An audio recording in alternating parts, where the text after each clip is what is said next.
شلونكم؟ شخباركم؟ إن شاء الله تكونوا بصحة وعافية يا رب العالمين. اللهم صل على محمد وآل محمد. اليوم جيتكم فيديو لعمل شربة التين، إن شاء الله يعجبكم.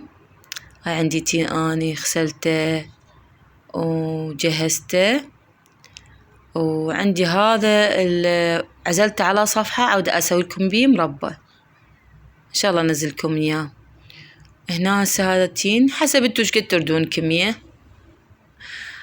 هنا بعد ما قطعته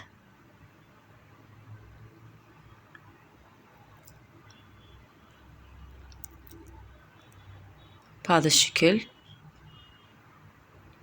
عندي هذا الخلاط جهزته، أخليه بالخلاط وأضيف عليه شكر حسب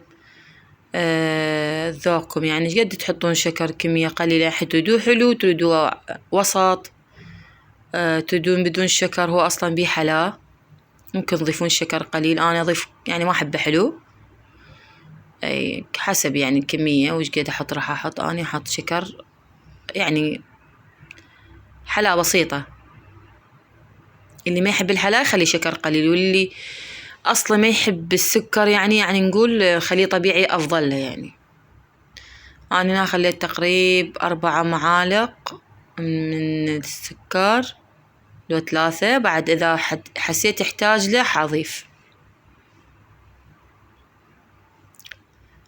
هذا المي. عندي بطلين حضيفهن، بطلين. هو حيطلع عندي تقريب إذا بطلين مي راح يضيف يعني يطلع عندي 3 بطالة من العصير تقريب.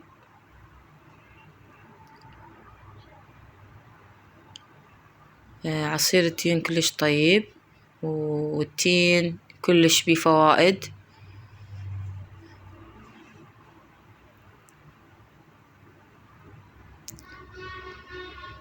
كل العصائر الطبيعية بيها فوائد، خاصة الفواكه اللي على الإيد تسووها انتو، فواكه تجيبون يعني أحسن مما تشترون عصاير مصطنعة.